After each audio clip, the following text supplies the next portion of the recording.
Football খেলার কেন্দ্র নিয়ে ওদের ঘটনাটা হয়েছে। তা আমরা তো জানি না, আমরা তো সাধারণ মানুষ, ঠিক আছে। আমরা হচ্ছে এই সাইডের না, আমরা হচ্ছে নতুন পাড়ার বাড়ি আমাদের, ঠিক আছে। আমরা তো আর এখানে ঘটনাতে আসি নাই, আমরা চলে যাচ্ছি, আমাদের একজন বড় ভাইকে নামিয়ে ওরা মারছে। তো আমাদের পার্শ্ববর্তী লোক বলতেছে তোমরা টাউনে যাও না। তো আমি একজন মোবাইলের দোকানদার, আমি মোবাইলের কাজ করি, আমার ভিতরে একটা দোকান আছে, আর আমি ইলেকট্রিক কাজ করতে আমি একটা পণ্যের জন্য যাচ্ছি, এর একটা গাড়িও চলতে দিচ্ছে না সারাদিন। তা আমরা তো আর সাধারণ মানুষ সবাই ওর সাথে ঝগড়া করতে যাই নাই।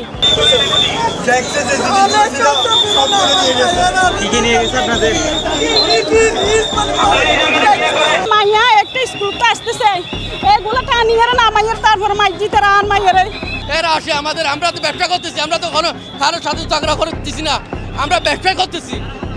এর কুতুব দিয়ে ভরা লুকারা, সব কুতুব দিয়ে ভরা লুকারা, এরা কেন এরা ফুটবল খেলা নিয়ে সমস্যা করতেছে, এরা কিভাবে ভাঙতেছে।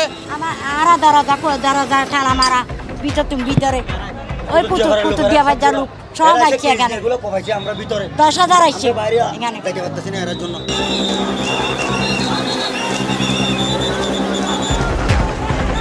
ওরা সব আমার দোকান লুটপাট করে, যা চুরি এনে এখানে শত শত মানুষকে আহত করছে।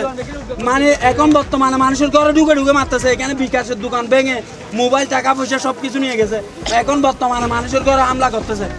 এখানে সকাল থেকে হাজার হাজার মানুষে মানে জরুরি হেল্পলাইনে কল দিছে, কিন্তু কোনো ধরনের কোনো ইয়া নাই। যখন হইয়া আরো তৈরি হতে বেরিয়ে বিবাহ মাথার দেন হইয়া না আর আত্মান ভাঙি দিয়ে বাড়ি মারি রায়ের যে বাংসুর করলো আর তো মারি ধরে কিছু না লাগে 30 হইতে 40 পর্যন্ত আঘাত হয়ে কেউ মাথা ফাটছে, কে আর ওখানে পেটের মধ্যে দা মারছে, আর কে আর চোখের মাঝে মার্বল দিয়ে খান্ডা মারছে। আমাদের রাস্তা হচ্ছে একটাই রাস্তা, আর কোনো বিকল্প রাস্তা নেই আমাদের। আমরা ওই কারণে ভীষণ অসহায়। আমাদের মা বোন, আমাদের ছেলে মেয়েরা স্কুল যেতে পারে না, আমাদের বোন কলেজে যেতে পারে না, টিচিং করে।